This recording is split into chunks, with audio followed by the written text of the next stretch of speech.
Um beijo.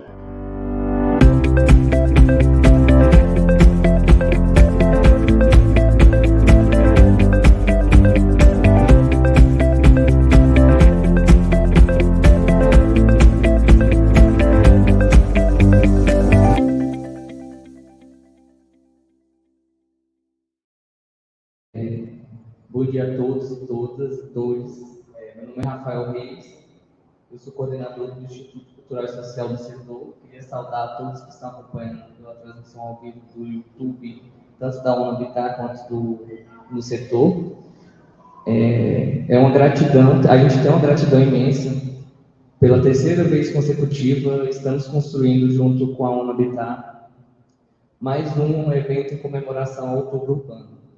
Esse ano com o tema Reocupar o Centro e Garantir o Direito à Cidade. Durante a manhã, teremos um painel que será mediado pela Tereza Raquel e nossa coordenadora executiva. E em nome do Instituto, quero agradecer pela construção de muito debate, discussão e esse acolhimento que a ONU faz com todos os movimentos que querem pensar as cidades brasileiras, as cidades do sul global, e as cidades que enfrentam cada vez mais desafios que nos colocam em condição de refletir e de pensar soluções. Então, esse espaço é muito importante. Agradeço a todos e todas mais uma vez e desejo uma boa atividade para vocês que estão nos acompanhando. Bom dia, obrigada, Rafa. Como o Rafael falou, eu sou Tereza, sou coordenadora executiva do Instituto do Setor. A gente vai começar agora um painel sobre a interseção da criatividade e do urbanismo, como a economia criativa pode ser integrada no planejamento urbano para cidades mais dinâmicas e inclusivas. E para participar dessa discussão com a gente convidou o Caio Dutra Salomão Dias, que é o fundador do Grupo no Setor e é o coordenador do projeto Territórios Carnavalescos. A Leila Ribeiro, que está aqui com a gente online, é doutora em Ciências da Informação, mestre em Design e em Logística aplicada pela Universidade de Brasília, e a Natália Stanzioni, que é produtora cultural, é carnavalesca e é militante pelo direito à cidade. O nosso objetivo aqui nesse espaço é proporcionar uma discussão sobre a urgência do planejamento urbano inclusivo e sustentável, refletindo sobre os desafios da efetivação do direito à cidade para todas as pessoas. Sabendo que Brasília é uma cidade muito segregada, sabendo que o centro da cidade é um lugar de disputa de território para muitos atores sociais, eu queria saber, gente, eu queria que a gente começasse pensando como que a criatividade pode ajudar a gente a ocupar a cidade de forma a incluir todas as pessoas e trazer uma dinâmica social mais sustentável. E aí eu queria que vocês falassem, né, que fiquem à vontade com o tempo. Vou começar pelo Caio, depois passo para a Natália, depois por último a Leila, e a gente vai fazendo novas rodadas de perguntas, mas a dinâmica aqui é muito flexível, né? Eu quero que, caso vocês queiram conversar entre vocês também, puxar o assunto, fazer alguma pergunta, fiquem à vontade, tá bom? Beleza.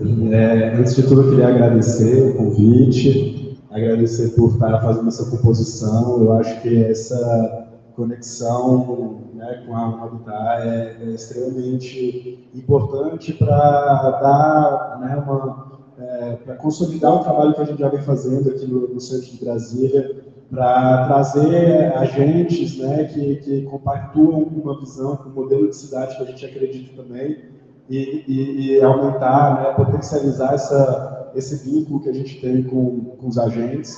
Então, acho que vem um ótimo momento, né, exatamente porque a gente também está passando por vários problemas, dificuldades, obstáculos, né, na ocupação do centro, né, do nosso território. E aí, né, entrando um pouco no questionamento que você trouxe, Tereza, na minha percepção, a criatividade ela nada mais é do que a conexão de repertórios, né? Então, quanto mais repertório a gente tem, mais conexão a gente consegue criar para buscar essas soluções. Então, em um lugar, né, em territórios, como o setor comercial, no nosso caso, né, mas quando a gente olha para o Brasil, o setor comercial ele é, né, quase que um retrato de outros centros urbanos, né, de outros lugares que passam pelas mesmas complexidades. A gente olha para esse território e vê quão diverso ele é, né? Quão carregado de repertórios ele é. Né? Então, a gente tem aqui no setor comercial, né, as pessoas em situação de vulnerabilidade social, pessoas em situação de rua, né, as ambulantes, os ambulantes, as empresárias, os empresários, o passante, o estudante, dono de prédio, dono de imóvel, agente do governo, órgão governamental. Então, é muito diversificado a rede que ocupa o território. E, nesse sentido, são vários repertórios, né, são várias experiências, são vários modelos que cada um dessas organizações ou organismos, né, no caso do indivíduo, carrega. E à medida que a gente se isola, né, que cada nicho tem a sua própria dinâmica e a sua própria experiência e não compartilha as informações com os outros, a gente se impossibilita de criar conexões que vão gerar possíveis soluções. À medida que a gente começa a, né, até de uma maneira criativa, já que, né, cada um desses entes e agentes tem um modo de pensar, um modo de fazer diferente, às vezes é difícil juntar todo mundo, né, no mesmo espaço, mas à medida que a gente consegue, né, trazer esse repertório, né, de cada um para o mesmo lugar e tentar fazer as conexões, eu acredito que é daí que saem as soluções mais efetivas para o território. Né? Então, talvez esse também é o desafio qual a gente perpassa, né, cotidianamente, que é tentar unir o interesse das pessoas em situação de vulnerabilidade com o interesse da comunidade cultural, né, que quer ocupar, que quer ocupar o centro, com o interesse, né, dos empresários, dos empreendedores, dos ambulantes. Então, esse é o desafio, assim, né, da gente tentar somar todos esses esforços, e eu acho que aí é o grande pulo de criatividade, né, quando a gente consegue trazer toda a experiência de tanta informação reunida e começar a fazer esses pontos de conexão. Vou passar, né, a palavra aqui, porque senão a Natália, que me conhece aqui, sabe que eu vou monopolizar a fala aqui, que eu gosto de falar. Obrigada, Caio. É bom, né, que a gente conversa junto, então, feliz também, obrigada pelo convite, Instituto no Setor. Acho que o Caio trouxe palavras assim, que eu gosto muito, que é o repertório, né? Porque eu acho que a cidade, ela ecoa muitas vozes, mas algumas um pouco mais altas do que outras, né? Algumas vozes são ouvidas nesse processo de escuta da cidade, outras não. Então, eu acho que quando a gente pensa nessas conexões, a gente pode, inclusive, aumentar essas vozes. Mas eu acho que o Caio falava também aqui dessa movimento que acontece em todas as cidades, né? Os centros das cidades, eles são, aí eu traria, inclusive, a contribuição do xadrez, que eu tenho falado bastante, assim. O centro é uma disputa, em qualquer território, em qualquer tabuleiro, em qualquer jogo que você vá, a disputa do centro ela é estratégica, né? Porque o centro ele é esse lugar que consegue fazer conexões, ele consegue, sendo garantido acesso ao centro para quem está nas beiras, né? Ele é esse lugar de conexão, de muitas vozes falando. Então, acho que hoje, talvez, se fosse mais criativo, seria a gente conseguir fazer essa escuta ativa, entender como a cidade funciona, né? Acho que Brasília tem ainda uma distopia dessa cidade construída, dessa cidade criada. Então, muitas cidades foram construídas assim, é uma igreja, depois do lado tem a casa, depois o comércio, e o outro lado é o moço do ferreiro que fazia coisa. Então, as coisas existem juntas, né? E em Brasília a gente não tem isso. Nicolas Berr fala que a cidade nasceu e o cerrado veio só depois. Então, até as árvores plantadas, né, isso é uma construção. Por um lado, isso me deixava um pouco maluca, assim, antes de pensar em Brasília, eu falava, gente, mas nem é exatamente uma cidade, né? É uma construção que depois as pessoas foram habitando. Mas eu acho que agora a gente está nesse momento de pertencimento da cidade, sabe? De construir os caminhos goianos, que também a literatura fala sobre isso, né? Que a gente tem as ruas todas muito retas, mas se a gente faz uma vista aérea da cidade, a gente sempre vai ter um caminho andado a pé, assim, criando outras conexões. Acho que estar no centro e pensar de forma criativa era a gente conseguir entender as pessoas que usam a cidade. A cidade ela é melhor quando ela pode ser usada na sua potência, né? Então, de dia, como é que é o melhor uso da cidade, à tarde, fim de tarde, qual é o melhor uso da cidade, qual é o lugar que é mais cheio, à noite, como é que a noite funciona. Uma cidade, acho que Brasília ainda tem uma sensação assim, não é aquela cidade de 24 horas, né, como outras cidades do mundo são, 24 horas aqui não, a gente tem uma ocupação da cidade também muito limitada dentro do dia. Para nós mulheres, né, isso ainda se agrava, porque eu falo que a gente tem acesso à cidade assim, das 6 da manhã até as 11 da noite, né, para poder ir para o trabalho e voltar da faculdade.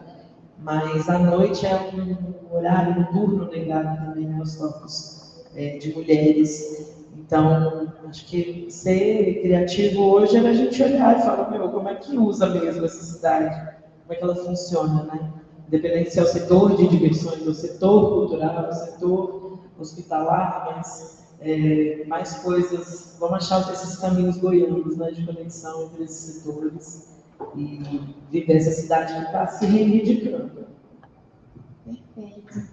Leila?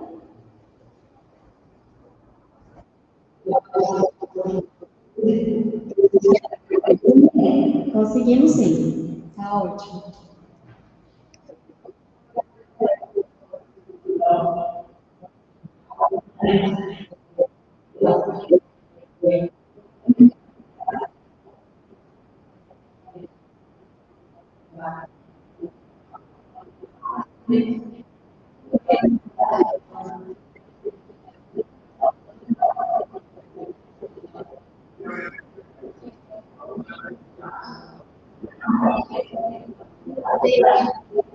Leila, só um minutinho que a gente teve um probleminha aqui, só um minutinho.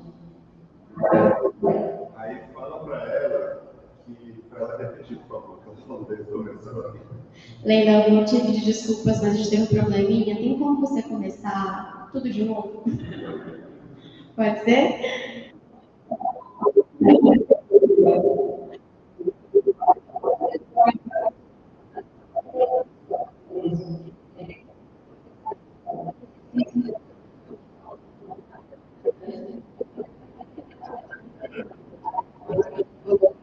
Leila, desculpa, só um minutinho.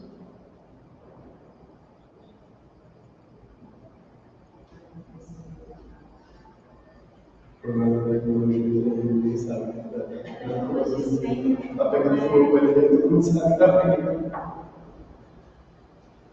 Rapidinho, gente, está tendo um problema aqui com que o pessoal lá da transmissão não está conseguindo ouvir ela. Leila, é porque na transmissão o pessoal não está conseguindo te ouvir. Então a gente está tentando reajustar aqui para que todo mundo consiga te ouvir direitinho, tá? Só um minutinho.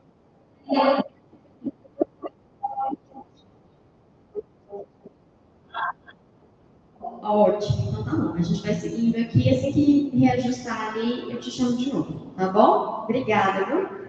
Gente, eu queria saber também quais são os principais desafios enquanto produtores culturais, empreendedores, né, carnavalescos, de ocupar a cidade, né, de pertencer, principalmente Brasília, que tem essa expectativa que a Natália vinha falando, né, uma cidade planejada, então as pessoas se acostumaram com isso, não se acostumaram com uma cultura própria da cidade, com uma desorganização, né, que é organizada em algum sentido, porque a gente, enquanto comunidade, vai se organizando ali dentro dos espaços. Mas eu queria saber quais são os desafios nesse contexto de Brasília, empreender culturalmente.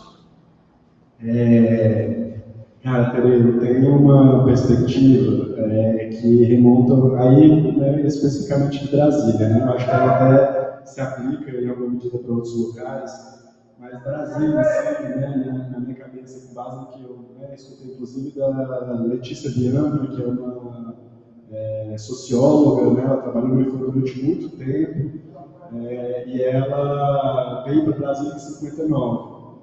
E ela, ali em 2019, mais ou menos, ela trouxe o trabalho que a gente estava fazendo no setor comercial, remontava um pouco a adolescência dela, que ela viveu na adolescência dela em Brasília, né? E aí ela trouxe os elementos que me chamam muita atenção.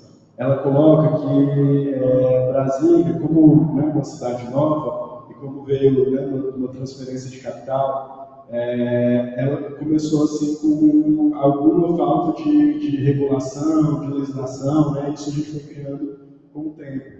E aí ela traz, como era comum, inclusive tem até uma música do Renato Russo, né, que fala do Billy, não lembro direito se é Johnny, Billy, mas um amigo dele de adolescência, com 17 anos, pegando o Johnny, né, 17 anos pegando o eixão, fazendo pega no eixão, RPG, bate o carro e morre. E como era comum isso, né? Como não à toa a gente tem um expoente do automobilismo, não sei por quê, porque ele tinha uma pista de treino que ele treinava todo dia no eixão ali, né? A gente tem aqui em Brasília uma cena que se consolidou no automobilismo. Ela traz, né, como elemento muito forte, que era muito comum nas quadras, né, debaixo, a galera plugava o som debaixo do prédio e ficava ouvindo música no próprio, em qualquer lugar, em qualquer espaço público, em qualquer lugar, fazia som, e aí o som não é só plugar o som, né, tem um técnico de som que sabe mexer, plugar, fazer as coisas, equalizar, tudo. Aí, junto da galera que está tocando da banda, sempre tem alguém que está dançando, que está fazendo arte, que está fazendo outra coisa. Então isso vai movimentando uma cadeia toda, né, de profissionalismo. Né? Então, como a gente veio, né, desse excesso de liberdade, né, de fazer coisas no espaço público, de, né, fazer pega em chão e tudo, a gente teve uma consequência boa, que foi a construção de uma cena, né? A gente só teve que cassear ela porque podia o barzinho tocar até as 4, 5, 6 horas da manhã. Se a gente não tivesse esse barzinho aberto até as 6 horas da manhã, cassear ela provavelmente não teria surgido. Né? Assim como, né, o Renato Russo, enfim, toda a cena do rock, né, que foi reconhecida como, né, Brasília, essa capital do rock. Ao mesmo tempo que esse excesso também cria alguma insegurança, né, também cria algum tipo de obstáculos nesse sentido, né, enfim, segurança mesmo. E aí, o combate a isso tudo foi a lei do silêncio, foi o excesso do lado oposto. Né? Então, hoje a gente meio que paga, né, por uma falta de. Por um excesso de regramento, porque no passado não houve algum regramento.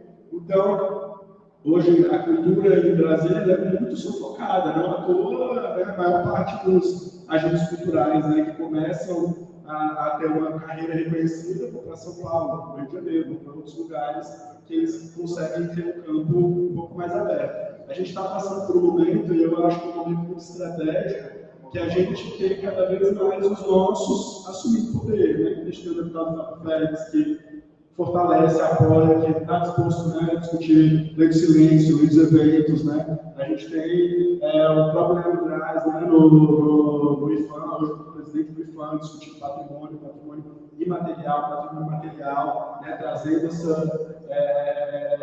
esses cuidados, né? A gente tem o Gabriel Magno, Deise Maria, o Max Maciel, né? A gente tem hoje cada vez mais lideranças dispostas a combater esse sufocamento da cultura. Né? Então, eu acho que a gente está num momento oportuno, tanto para a gente trazer esse debate aqui, né, nas nossas bolhas, nos nossos nichos, mas também para começar a capitalizar isso, porque senão a gente não muda. Né? De fato, fazer cumprir o direito da cidade. Total. Essa questão dos desafios, assim, me solidarizo com a Leila, assim, quero te ouvir, e sou moradora, não sou moradora do Plano também, né, assim, sou querida do Brasil 2, e falo com muito orgulho, hoje eu moro no Guará, porque passa metrô, sabe, assim, então, a nossa ocupação, onde a gente mora, onde a gente trabalha, isso também diz muito sobre o nosso uso e o nosso direito à cidade, né? Não só com relação aos horários, mas também o lugar que você ocupa. Então, por exemplo, os desafios, né? Se a gente pensa no empreendimento aqui no setor comercial sul, os desafios a gente tem enormes. Então, a gente tem calçada, presença melhorada, né? Talvez o setor comercial sul hoje, quem está nos acompanhando, está passando por um processo de reformas, né, e revitalização, e por isso também o debate de reocupar esse centro, né? Mas muitas vezes os centros desses lugares são abandonados E falta uma rede de atendimentos. Então, assim, faltam atendimentos públicos. Aqui em Brasília, a gente está passando pelo enfrentamento para conseguir manter um CAPS que funciona e que atende uma população de rua, em situação de rua, no centro da cidade. Porque esse é um desafio, conseguir garantir os atendimentos públicos no centro da cidade. Porque muitas vezes querem jogar isso lá para espaços distantes, né? A antiga rodoviária, até o nome já é difícil, né? Qual é aonde? Não sei onde é que eu estou indo, não consigo nem falar esse nome, para você ser atendido, né? Transporte também é um grande desafio para você conseguir ter essas cidades acontecendo, porque determinados horários você tem o transporte, outros horários você não tem. Eu nem falo à noite, como eu acabei de dizer, mas eu falo domingo. Se a gente vai fazer uma atividade de lazer aqui no centro da cidade, o metrô só funciona até as 19 horas. Então, como é que a gente faz para conseguir garantir o direito ao lazer, o direito à cidade, se a cidade não está preparada para isso, né? E aí, por exemplo, final de semana. As linhas de ônibus, elas são reduzidas ao final de semana, né? Então, o direito que o trabalhador tem é trabalhar. O direito ao lazer não é tão garantido pelo direito do trabalho, né? Então, domingo, hoje em dia a gente tem a W3 fechada em alguns momentos, mas quem consegue chegar na W3 fechada? O Eixão na rua é fechado, então aquele lugar que já foi ícone dos rachas, agora vai ser a bicicleta, mas quem consegue chegar nisso, né? Porque em outras cidades muitas vezes não tem. Então, Leila, por exemplo, está falando da Ceilândia, que é a maior cidade do DF, e que não tem uma pracinha com árvores. Nem falo do parque, né? Nem falo de um skate park maneiro, não falo disso. Falo assim de mesinha na Praça da Bíblia, sabe, com árvorezinha. Então, muitas atividades, inclusive, vêm para o centro e buscam romper essa lógica, né, desafiar a cidade e fazer coisas no centro, pensando que você pode, inclusive, se ali tem um equipamento, vamos usar, né, galera? Então, a gente tem que trazer eventos das nossas cidades para cá, porque aqui acaba que a galera da Ceilândia, a galera de Planaltina, porque de Brasília são as cidades mais opostas, né, para que elas possam se conectar, fazer essa conexão, elas têm que vir para o centro. Então, acho que são os desafios das cidades, mas o desafio do centro é que ele é este lugar de conexão. Talvez a gente não cobre direito a transporte, de iluminação pública em lugares distantes, mas o centro é obrigatório que tenha, porque o centro da cidade talvez é o lugar onde mais pessoas periféricas, com perdão do termo, conseguem acessar. Então, o centro, ele é central, mas ele é múltiplo, ele é diverso. Né? Ele tem um ambulante, tem a pessoa em situação de rua, tem o empresário, tem a pessoa que mora na cidade, o estudante. Então, é o lugar de entrecorte. Por isso que ele é o lugar de disputa, né? Porque senão ele também passa para o processo de gentrificação, de vocês mandar fora essas pessoas, né? Aí você não precisa nem garantir o transporte. Então, aqui também, já para finalizar minha fala, a gente vai passar para um processo agora que é do Zona Verde, que é de cobrança de estacionamento no centro, em todo o centro da cidade. A gente é contrário? Não, por um lado não. O transporte individual versus transporte coletivo. Então, às vezes é um custo mesmo que você tem que pagar o estacionamento. Só que esse recurso, por exemplo, não vai ser girado para garantir o ônibus na região central.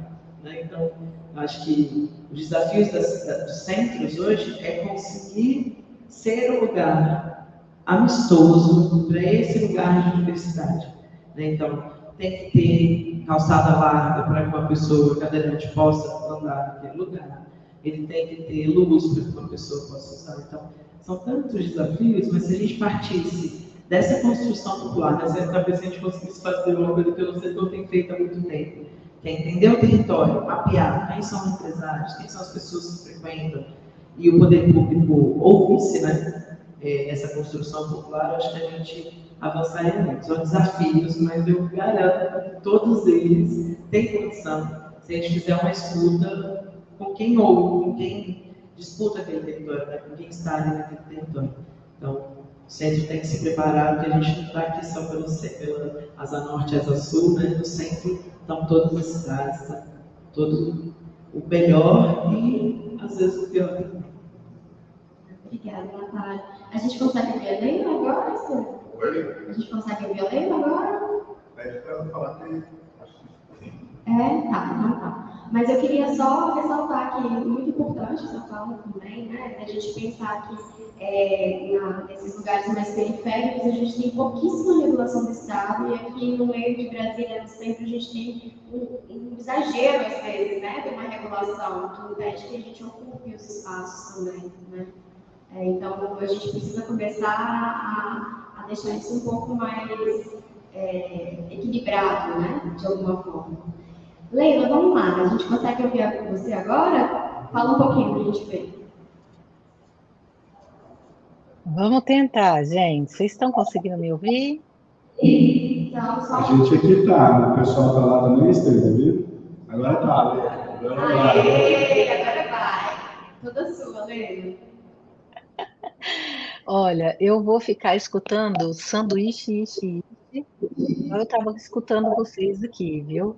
Porque para a gente dar uma gambiarra aqui, para que desse certo os dois sons aqui acontecendo ao mesmo tempo. E é isso que a gente faz. A criatividade é isso, acho que é um ponto que vocês estavam falando sobre o que é criatividade, que eu ia começar a falar sobre isso, né? Como é que a gente fala de criatividade quando fala de cidade ou de outra forma? A criatividade é como a gente resolve os nossos problemas de maneiras diferentes, né? E não necessariamente é só uma situação muito, sei lá, às vezes quando a gente fala criatividade sempre está muito ligado à questão de arte, né? E que tem também, né, essa relação, mas não só. Então, acho que esse é um ponto muito importante da gente ter em mente aqui quando a gente fala de pensar a cidade nesse processo criativo. E eu acho que esse é um ponto que eu queria trazer, que eu estava falando no início, eu queria reforçar mais uma vez aqui. Primeiro, agradecer aqui o convite, a paciência e o esforço de todos aqui me trazer online, que é exatamente pela falta do direito à cidade que eu estou aqui online. Eu moro na periferia, na Ceilândia, e é bem distante do centro, e todas as vias, neste exato momento, na Ceilândia, de Brasília, que levam ao centro, estão em reforma aqui no governo do Distrito Federal. E essas reformas têm deixado o trânsito muito caótico. E as pessoas que passam por essas ruas, essas avenidas, que para poder conseguir chegar até o centro, seja para trabalhar, seja para um evento como esse, se torna uma missão quase impossível, como, por exemplo, seria um espaço de 1 hora aqui em que eu ia voltar, enfim, pedir autorizações do trabalho, né, para estar aqui, depois voltar, e tudo isso eu não ia conseguir, por exemplo, fazer em um pouco tempo, porque ia ser uma manhã inteira para estar aqui 1 hora no centro. Então, isso, olha a dificuldade que é isso, e olha que eu tenho bastante privilégios ainda nessa fala que eu estou dizendo. Eu tenho carro, eu poderia ter essa dispensa aqui do meu trabalho e várias outras coisas que outras pessoas não têm, né? E pessoas que vão todos os dias para o centro para garantir, inclusive, que o centro esteja rodando, né?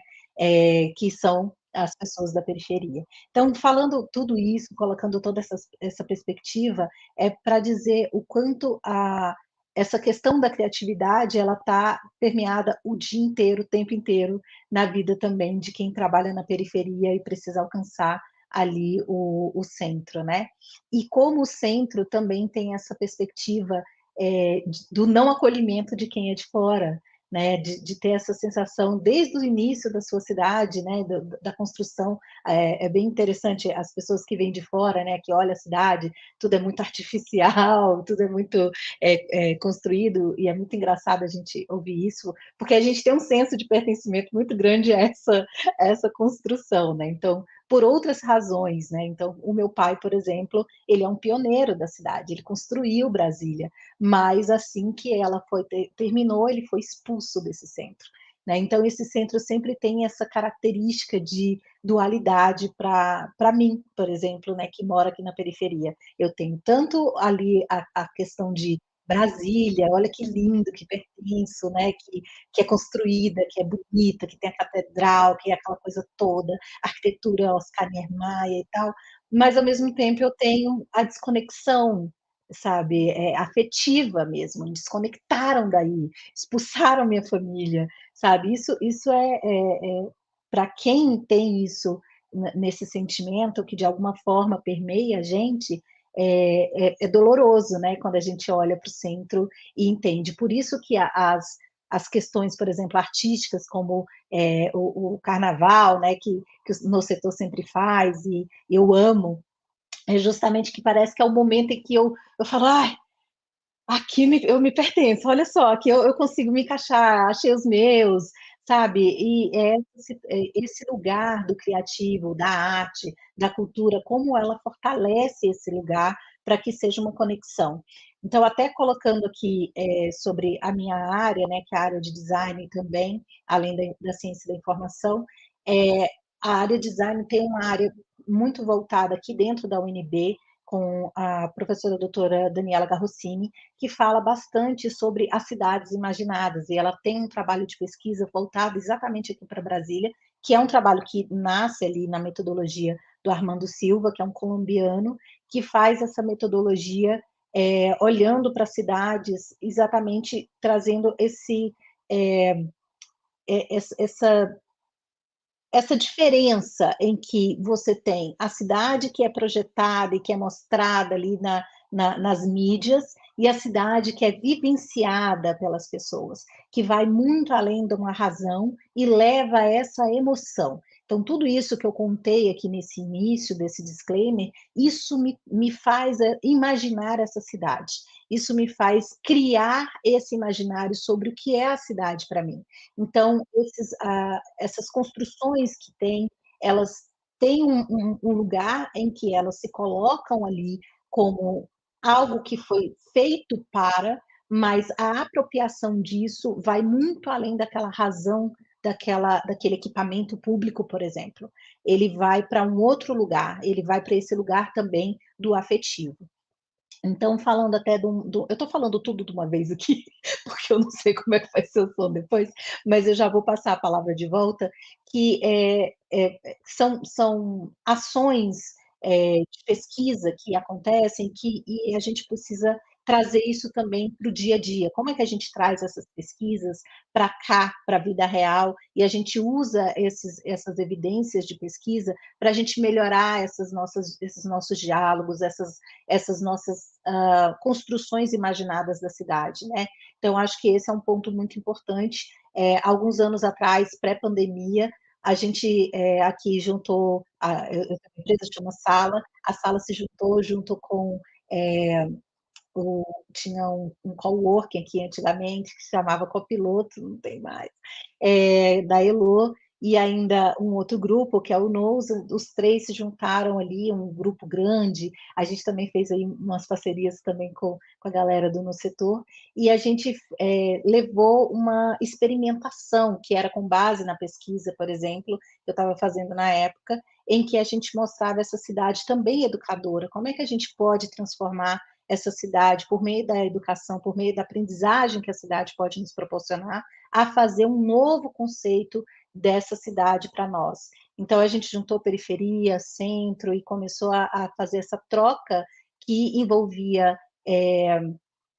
a arte, a cultura, e a gente trazia de um lado para o outro e trazia para o centro ali essas impressões, como é que a gente trazia também a nossa marca para cá, e a gente tinha esse lugar de pertencimento também, onde a gente tinha esse lugar de comunidade, de conexão entre as pontas, e não apenas, olha, fiz para você, mas sim, fiz com você, né? Como é que a gente traz para junto também essa conversa?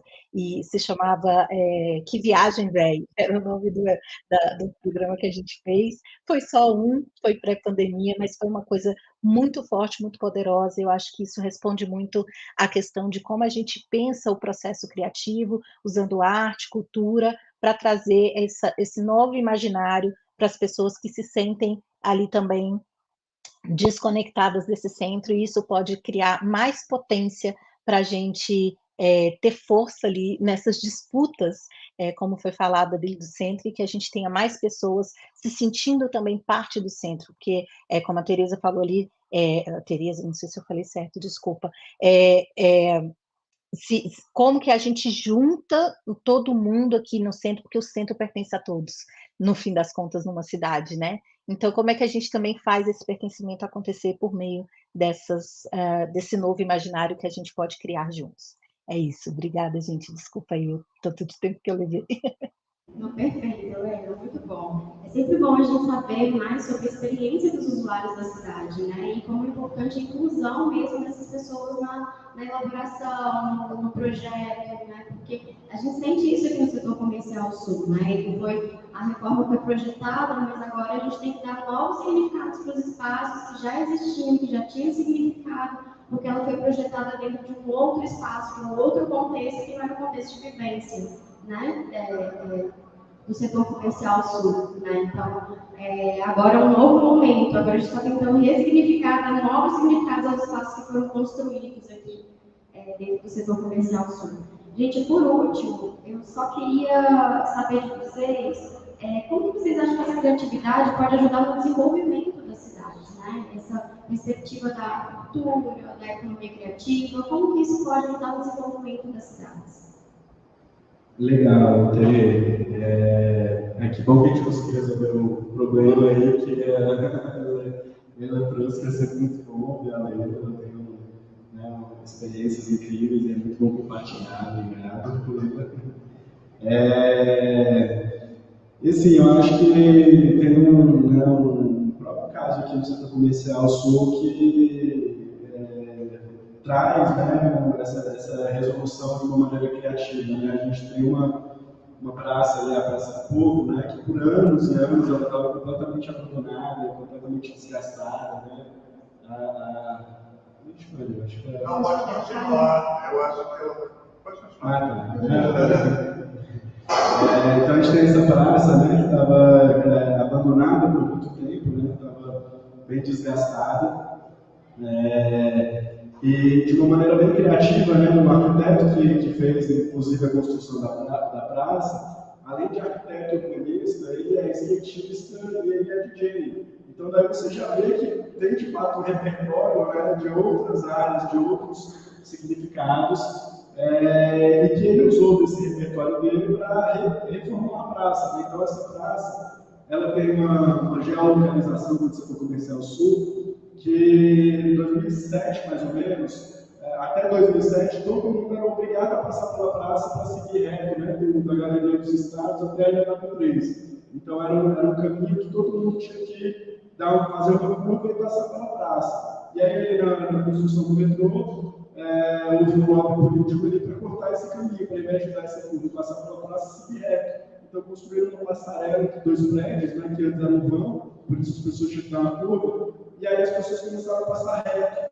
E aí a praça foi esquecida, né? Então, desde 2007 que a praça passou a não ter mais o uso, né, cotidiano que as 90 mil pessoas que passavam, né, naquele trecho ali diariamente eram obrigadas a contornar. Então, a praça ela foi perdendo, né, o significado, a constância, a manutenção, né, a limpeza, e acabou, né, virando uma praça degradada. E o Márcio Gomes, né, que é esse arquiteto urbanista, né, na época ele trabalhava não era nem Secretaria de Urbanismo, né, não era nem SEDU, era CEGET, né, era Secretaria de Gestão de Territórios, enfim, de orientações. Mas aí o Marcos, né, encarregando esse repertório dele, ele deu uma nova solução, que os amigos ali até brincam que ele não fez uma praça, ele fez uma pista de skate travestida de praça, né? Então ele usou vários elementos ali que a praça foi adotada pela comunidade dos skatistas, né? Então hoje a gente passa lá na praça constantemente, tem uso, tem pessoas, né, se apropriando do território, e aí quanto mais uso tem, né, o território, mais existe uma cobrança por manutenção, por limpeza, por cuidado, né? Então dá um novo significado, né, naquele local. E eu acho que a criatividade eu acho que as soluções, né, a gente encontra a partir daí mesmo, né, a partir da unificação dos nossos repertórios aí, colocando tudo na mesa, para a gente tentar achar uma saída, né, com base na experimentação de soluções viáveis, né? E à medida que é constatada uma solução, a ideia é replicar isso para outros, né, territórios, para outros problemas semelhantes. Né? Eu acho que é por aí.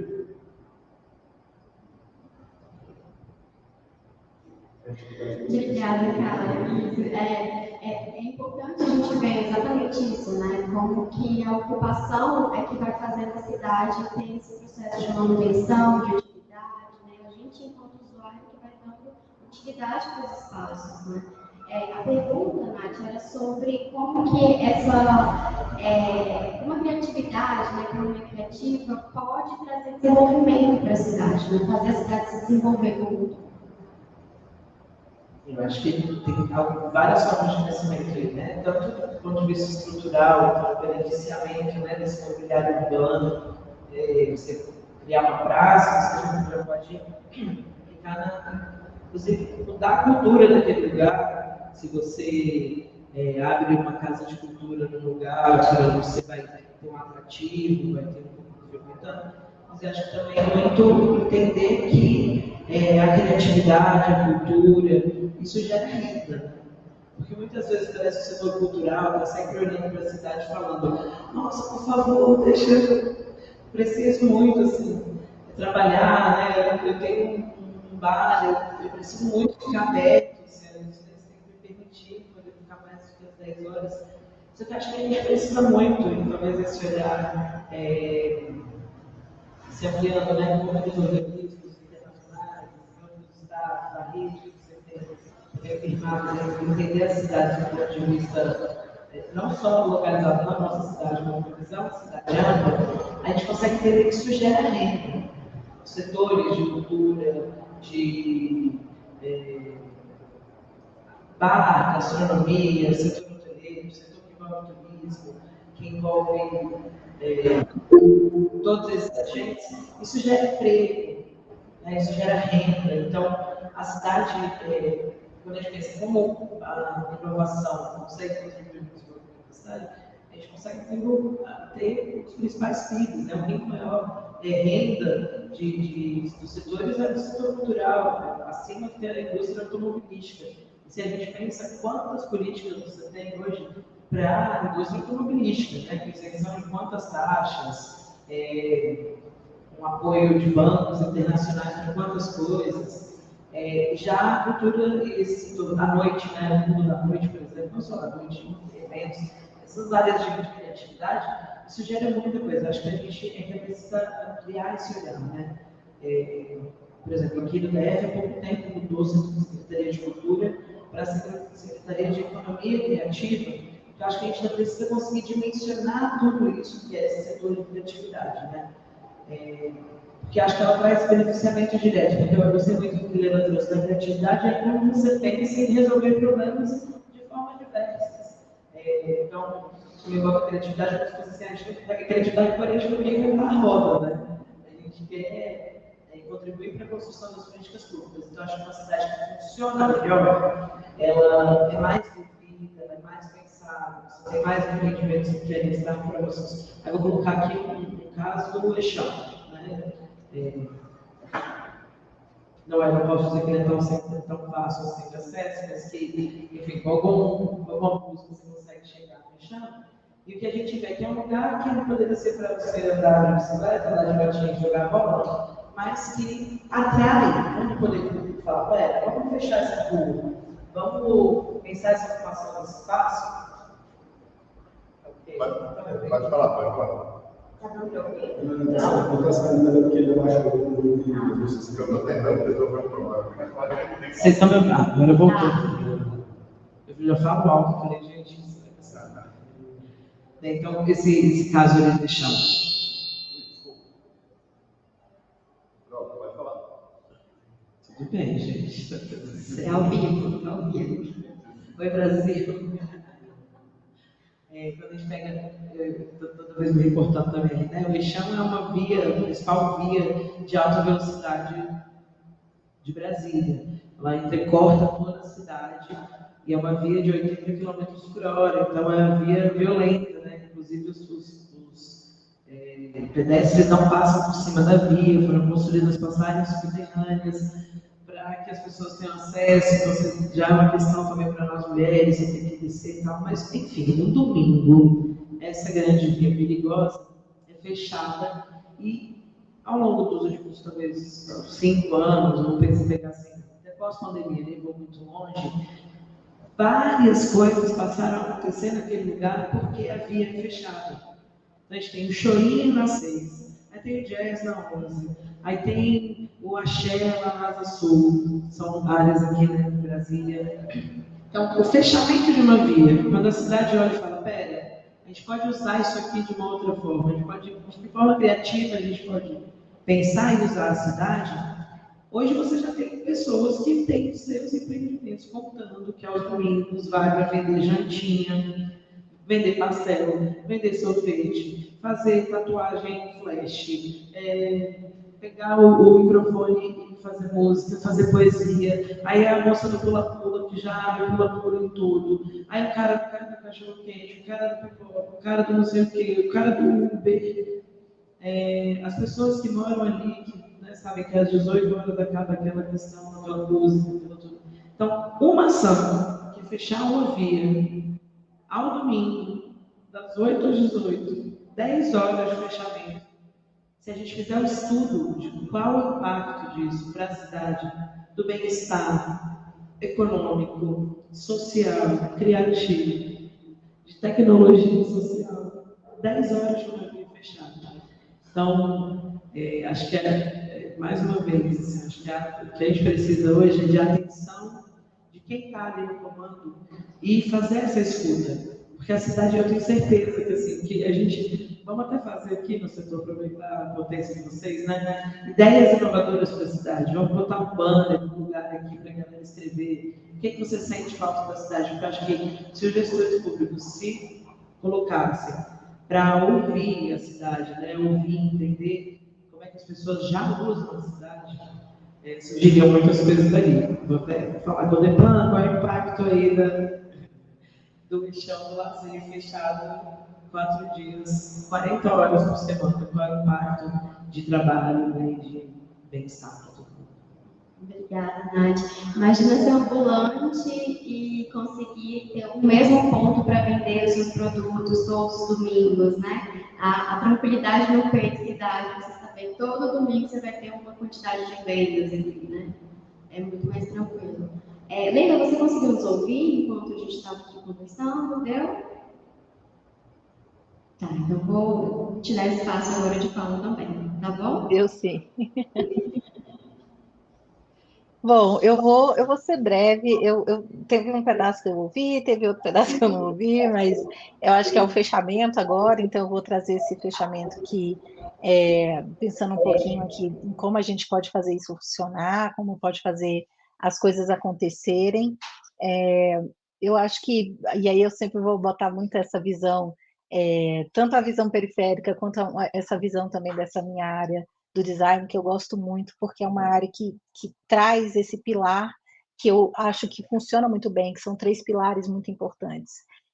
A empatia, que nada mais é do que esse movimento da gente escutar o outro e acolher esse outro, acolher o que ele está dizendo e tentar compreender ali aquele processo e entender como que a gente pode fazer isso junto. E o segundo passo, que é exatamente a cocriação, né? Então, enquanto eu escuto, eu também estou ali num processo de cocriação. Como é que a gente pode cocriar com as pessoas diversas e divergentes, né? A gente não pode ficar também só numa discussão muito ótima com todo mundo que fala o mesmo que a gente, né? Então, a gente precisa também trazer os divergentes para junto, para a gente tentar achar o caminho que vai dar certo para todo mundo nessa cidade, porque a cidade pertence a todos. E o terceiro, que é também da área do design, que é a prototipação. Então, enquanto a gente pensa e cocria, a gente está testando, a gente está iterando, a gente está tentando ver se funciona. Não existe uma solução certa, uma solução única e uma solução para sempre, porque a cidade é viva, né? Então, o que dá certo hoje, o que funciona hoje, talvez daqui a algumas novas gerações ou a algum novo governo não vai funcionar e a gente vai ter que reconversar, recomeçar. Então, isso tem que ser um processo cíclico, né, de conversas, de diálogos, de trocas, de espaço para que isso aconteça. E quando a gente não tem isso pelas vias governamentais, a gente tem que conseguir fazer com que isso também de alguma forma, assim como, por exemplo, programas como esse, da ONU, programas, lugares como esse do nosso setor, que está aqui abrindo essas portas, essas conversas, para que a gente faça algo, não só discuta, não só fale, mas que a gente tenha algum tipo de ação, saia com a ação para que a gente possa experimentar, testar, porque é só assim que a gente vai ter certeza que vai funcionar, ou que vai, pelo menos, testar para ver como que performa, né? E isso é muito desse lugar do design, de estar sempre com esse olhar muito de colocar as pessoas de fato aqui no centro e ouvir e fazer junto. Eu acho que é um modelo mental bem interessante para a gente também seguir e fazer novas formas da cidade ser para todos.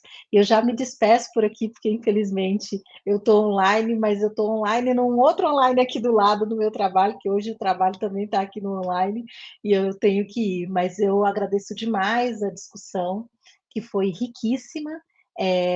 Eu sempre tenho muito prazer de estar aqui no setor. Estava com muita saudade de você, Caio, e muito bom te ver aqui. A gente acompanha ali pelas internets, vê Pilo crescendo. Isso também é uma forma da gente viver a cidade também. A gente não pode ignorar que isso é uma forma da gente desconectar. Então, muito obrigada aqui a todos, todas, todes, por esse espaço e essa troca muito rica. Muito obrigada, até mais, viu, gente? Muito bom contar com todo o seu conhecimento, a sua experiência. Muito obrigada, viu? Até a próxima. Gente, eu vou só passar aqui para os nossos convidados para eles fazerem as considerações finais e a gente já vai encerrando, tá bom? Eu queria começar as considerações finais, porque assim, eu falei de um caso muito importante que é o lixão, mas quando a gente pensa como a criatividade pode trazer impactos para a cidade, não tem como não citar no setor. O trabalho que vocês fazem é fundamental para não vai nem colocar disputa da cidade. Eu gosto dessas palavrinhas assim mais para frente, mas não vou nem colocar disputa, mas de repovoamento, sabe, de repensar a cidade. Que o caso da galeria, né, que era um viaduto que chegou inclusive a cair no início da gestão, nesses últimos anos, acho que uns 5, 6 anos talvez, tenha caído o viaduto. Era um viaduto assim, central da cidade que ligava várias vias de acesso e que depois da reconstrução, o Instituto no Setor passou a reivindicar aquele lugar como talvez a grande encruzilhada da cidade, né? Um lugar que interligava várias vias, e ao longo desses anos, a Galeria do Estado se transformou, assim, já é uma história longa, né, de resistência e de construção cultural, mas se transformou num ponto de resistência, de construção, de cultura. A gente tem ali uma obra de pintura, né, assim, 50 metros de uma tela com a bandeira LGBT, as cores falam bandeira LGBT, de cores, né, de cores diversas, que é visto assim todas as pessoas que passam por ali, quem está de ônibus, quem está de carro, quem está andando, na frente do setor bancário norte, setor bancário sul, desculpa, setor comercial sul, setor de diversões sul. Então, esse cruzamento ali que vocês fizeram a feira, é uma iniciativa super inovadora, super criativa, de botar uma feira na Galeria dos Estados, que foi construída assim, sendo feira, né? Então, é um projeto que você leva e daí você atrai empreendedores que querem fazer festas, você atrai bandas que querem ensaiar, proporciona que as fanfarras ensaiem ali. Então, assim, a ocupação do espaço que vocês fizeram, sabe, fora o debate todo que vocês têm, muito consequente com as pessoas que estão em situação de rua aqui no setor, como é que é esse trabalho, para que não seja de gentrificação, né? O setor de capacitação sul, que é um projeto que eles têm também genial, que qualifica, né, e dá dignidade, dá um olhar no olho para aquelas pessoas reacender talentos que tinham, ou minimamente estarem ali bem, sem depredar o patrimônio aqui do setor que vocês têm investido. Tem agora um escadaria de uma rua, está sendo abandonada, que o governo fez qualquer coisa, eles estão transformando num teatro, num pequeno teatrinho de areia, assim. Então, esse poder de inovação que vocês têm, assim, vida longa junto com o setor, que consiga sempre esses passos assim, de escuta, agradecer também a ONU Habitat pelo espaço, que eu acho que o setor tem muito a contribuir nessas formas criativas e inovadoras, mas principalmente consequentes, sabe? De saber chegar no território, de saber estar aqui, pensar nessa amplitude, nesse ecossistema todo, né, da economia criativa. Então, pense em fazer festa, aí pense na perspectiva do folião, quem vem aqui, então vai ter que ter uma tenda de redução de danos, até a perspectiva de como é que a gente faz para ter menos impacto para o hospital que está ali perto, então vamos virar o palco para o outro lado, como é que a gente faz para conseguir comprar a bebida de quem vende aqui no setor, então vamos conversar com o nosso empreendedor aqui, então fico muito feliz assim, de construir junto com vocês. Agradeço a escuta e quero sempre que vocês estejam falando sobre todos os assuntos, porque sei a responsabilidade de cada um dos temas. Então, assim, vamos lá, a pauta de inovação e tecnologia social pode fechar firme no setor, porque é legal, é massa e é consequente. As minhas considerações finais, eu quero devolver o agradecimento, Natália, porque eu acho que a gente só consegue fazer de alguma maneira a ocupação, as ações, as atividades, porque a gente tem uma rede muito massa que apoia, você como ativista cultural, como carnavalesca, que sabe, puxando os documentos do carnaval, instigando, questionando, criticando, elogiando, botando quente ali, produzindo, fazendo. Então, eu acho que a gente funciona muito mais como uma plataforma, uma facilitação para a galera ir ali fazer. A feira é nesse sentido, de criar um espaço, um terreno, os empreendedores chegarem lá e fazerem. O Setor Carnavalesco Sul é uma plataforma para os blocos chegarem lá e fazerem. Então, eu acho que a gente só teve algum sucesso nas construções que a gente vem fazendo ao longo desses anos, por causa da galera que realmente está botando a mão na massa. Lógico que a gente tem pessoas incríveis, compondo o próprio nosso com a gente. Então, uma gratidão grande aos nossos dirigentes do Instituto, a Pereira, o Breno e o Rafa. Então, eu acho que esse agradecimento tem que ser múltiplo para quem faz parte, integra o setor como um todo, mas acho que é fundamental também direcionar para a grande rede que a gente tem, que está aí co-criando, realizando, construindo e promovendo esse debate, promovendo essa integração. Então, é uma gratidão imensa fazer parte desse organismo, grande organismo que a gente compõe, vai fazendo, vai transformando a cidade, vai dando sentido no viver, na construção de sociedade mesmo.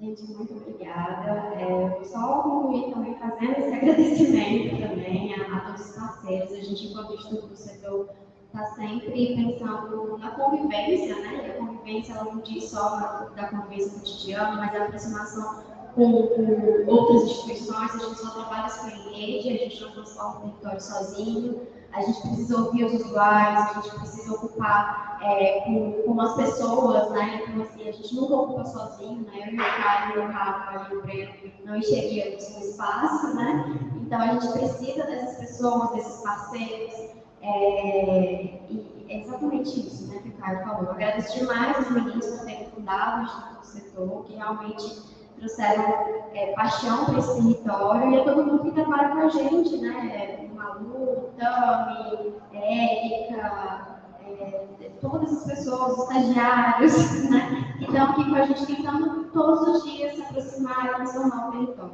E uma coisa que eu acho sempre muito importante é que, por exemplo, o setor, o SCS Tour, os estágios, as pessoas que vêm fazer atividades no setor comercial sul, as pessoas que vão fazer essas atividades sempre chegam com um olhar sobre o setor comercial sul, que é um olhar muito reproduzido aí fora, E a partir do momento que pisam aqui e ouvem também as histórias, o Caio é muito bom com isso, assim, de falar sobre as memórias, trazer as memórias desse espaço, e deixa a gente muito apaixonado sempre, né? Então, eu acho que isso transforma os olhares do setor comercial civil e possibilita que a gente construa novas coisas, né?